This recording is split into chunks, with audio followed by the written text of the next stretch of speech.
शायद ही आपको पता हो कि लास्ट 200 ईयर्स में फिज़िक्स और दुनिया को सबसे ज़्यादा अगर किसी ने चेंज किया है तो वो लाइट है। Electromagnetic theory, special relativity, general theory of relativity, quantum mechanics, ऐसे ऑलमोस्ट कई सारे टॉपिक्स हैं जिनका बिगिनिंग लाइट की स्टडी की वजह से हुआ था। सबसे पहले हमें ये समझना होगा कि वेव्स क्या होती है। एक एग्जाम्पल लेते हैं। मान लीजिए आप पानी में एक स्टोन को फेंकते हैं। जब आप स्टोन को फेंकते हैं तो स्टोन के पास काइनेटिक एनर्जी होती है। जब स्टोन वाटर से टकराता है तो धीरे धीरे उसकी काइनेटिक एनर्जी कम होने लगती है और वाटर की सरफेस में जाकर वो रुक जाता है। अब हमें ये पता है that energy can neither be created and nor destroyed. तो वो जो एनर्जी है वो कहाँ गई? तो स्टोन की काइनेटिक एनर्जी कन्वर्ट हो गई है हीट, साउंड और वेव मोशन में। जब हम पत्थर फेंकते हैं तो हमें वाटर से टकराने का साउंड आता है। इसके साथ ही थोड़ी सी हीट भी प्रोड्यूस हो जाती है और सबसे इम्पॉर्टेंट एक वाटर वेव भी बनती है। अब वाटर वेव में क्या होता है? तो जिस पॉइंट पर पत्थर टकराता है वहाँ के वाटर मॉलिक्यूल्स वाइब्रेट करने लगते हैं। वो वाइब्रेशंस वो अपने पास के वाटर मॉलिक्यूल्स को ट्रांसफ़र कर देते हैं और उनके पास के मॉलिक्यूल्स उन वाइब्रेशंस को आगे ट्रांसफ़र करते जाते हैं। इस तरह से वेव आगे बढ़ती जाती है। तो आप नोटिस कीजिए यहाँ पर पार्टिकल्स कहीं नहीं गए हैं। पार्टिकल्स अपनी जगह पर ही वाइब्रेट कर रहे हैं, लेकिन वो वाइब्रेशंस पार्टिकल्स आगे ट्रांसफ़र करते जा रहे हैं। तो वेव क्या है? वेव है transfer of energy without actual movement of particles, यानी कि जब पार्टिकल्स मूव किए बिना एनर्जी को आगे ट्रांसफ़र कर दे उसे हम वेव कहते हैं। वेव दो टाइप की होती है, ट्रांसवर्स या लॉन्गिट्यूडनल। लाइट एक ट्रांसवर्स वेव है और जनरली साउंड एक लॉन्गिट्यूडनल वेव होता है। So what is light? अभी हम लाइट को एक वेव की तरह ट्रीट करेंगे। इसका क्या मतलब हुआ?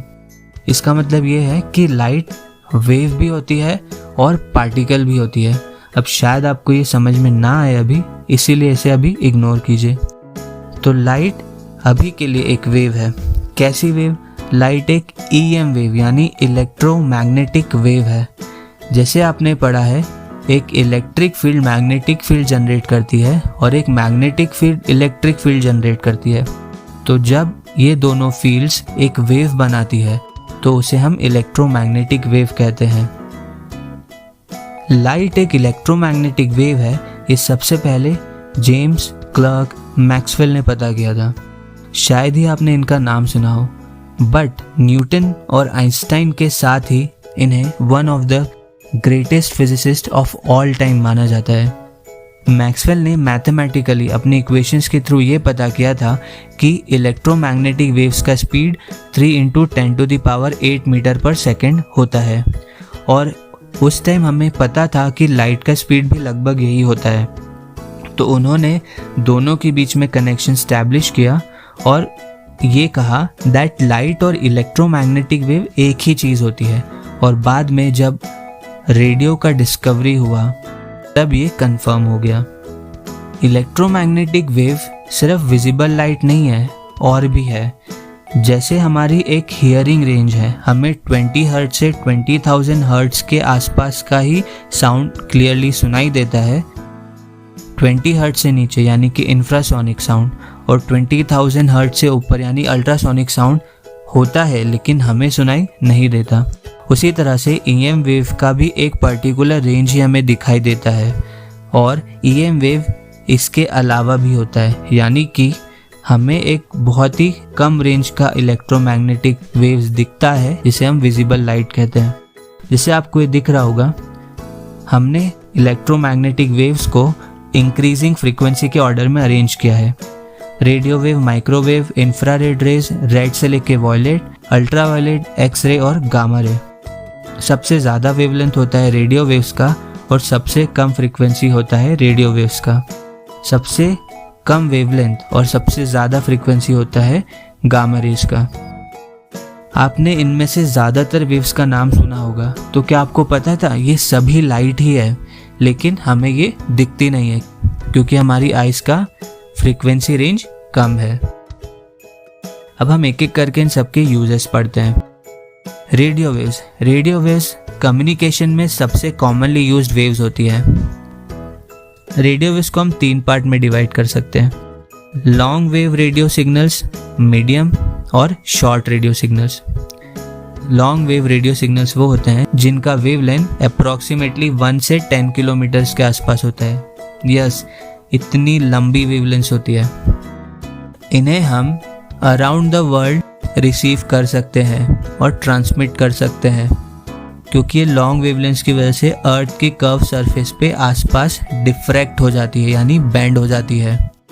ये इजीली टनल्स और वॉल्स में भी डिफ्रैक्ट हो जाती है, यानी कि बेंड हो जाती है। इसके बाद मीडियम रेडियो सिग्नल्स।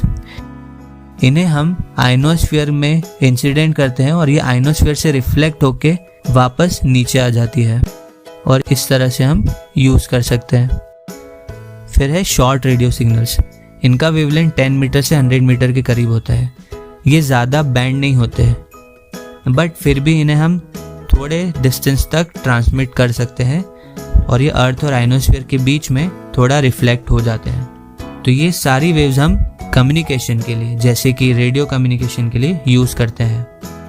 नेक्स्ट है माइक्रोवेव्स। माइक्रोवेव्स को भी हम सैटेलाइट कम्युनिकेशन के लिए यूज़ करते हैं। जैसे हमारे घरों में टीवी सिग्नल या सैटेलाइट फ़ोन्स के जो सिग्नल आते हैं वो माइक्रोवेव के फॉर्म में ही होते हैं। माइक्रोवेव इजीली अर्थ के एटमॉस्फेयर से क्रॉस कर जाते हैं, इसीलिए हम इन्हें यूज़ करते हैं। माइक्रोवेव्स को इसके अलावा हम रिमोट सेंसिंग सैटेलाइट्स में भी यूज़ करते हैं। और माइक्रोवेव्स का एक और यूज़ आपको पता ही होगा, माइक्रोवेव अवन में। माइक्रोवेव्स में एनर्जी होती है, तो जब हम माइक्रोवेव अवन को ऑन करते हैं तो माइक्रोवेव्स फुट के आर पार जाके उसे हीट अप कर देते हैं। ये हीटिंग बहुत अलग हीटिंग है नॉर्मल हीटिंग से, क्योंकि माइक्रोवेव फूड को अंदर से बाहर की तरफ हीट करते हैं, जबकि नॉर्मल हीटिंग में फूड बाहर से अंदर की तरफ हीट होता है। इसीलिए माइक्रोवेव में हीटिंग अच्छे से होती है और बाहर की लेयर पूरी जल भी नहीं जाती। नेक्स्ट है इंफ्रारेड। इंफ्रारेड रेस को हम रिमोट कंट्रोल्स में यूज़ करते हैं। इसके अलावा ऑप्टिकल फाइबर कम्युनिकेशन में भी इन्हें यूज़ किया जाता है। इसके अलावा IR रेस को इमेजिंग के लिए भी यूज़ किया जाता है। ह्यूमंस जो होते हैं उनका body temperature approximately 37 degree Celsius होता है, तो हम IR रेस के फॉर्म में हीट एनर्जी एमिट करते हैं। आप खुद महसूस कर सकते हैं, आपकी बॉडी हॉट होती है तो वो जो हीट निकल रही है आपकी बॉडी से वो IR रेस के फॉर्म में निकल रही है। तो हम इमेजिंग यानी कि कैमराज में IR सेंसर्स को यूज़ कर सकते हैं। जैसे जो नाइट विजन कैमराज होते हैं उसमें वो हीट को कैप्चर करते हैं और आपको अलग अलग कलर्स के फॉर्म में वो इमेज दिखती है। नेक्स्ट है विजिबल लाइट। विजिबल लाइट तो आपको पता ही है कि कहाँ यूज़ होती है। नेक्स्ट है UV रेस। आपने UV रेस को सुना होगा कि सन से बहुत सारी हार्मफुल UV रेज आती है जिन्हें ओजोन लेयर फिल्टर कर देती है। UV रेस कई सारी टाइप की होती है, UVA, UVB। तो इनमें से कुछ UV रेज हमारी स्किन के लिए ज़्यादा हार्मफुल होती है, इसीलिए हम सनस्क्रीन को यूज़ करते हैं जो कि UV रेज से हमारी स्किन को प्रोटेक्ट करती है। नेक्स्ट है एक्सरेज। एक्सरेज का भी यूज़ आपको इन जनरल पता होगा। एक्सरेज को हम बोन्स को चेक करने के लिए यूज़ करते हैं। इसके अलावा एक्सरेज का और भी साइंटिफिक यूज़ होता है। Gamma rays. गामा रेज को जनरली हम नॉर्मल यूज़ में नहीं लेते और गामा रेज स्पेस से आती है। गामा रेज को यूज़ किया जाता है एस्ट्रोनॉमी के लिए। वैसे तो एस्ट्रोनॉमी के लिए सभी वेव्स यूज़ किए जाते हैं। रेडियो टेलीस्कोप्स भी है, माइक्रोवेव टेलीस्कोप्स भी है, IR टेलीस्कोप्स भी है, एक्सरे टेलीस्कोप्स भी है, गामा रे टेलीस्कोप्स भी है और विजिबल टेलीस्कोप्स तो है ही। तो टेलीस्कोप्स में तो सभी को यूज़ किया जाता है।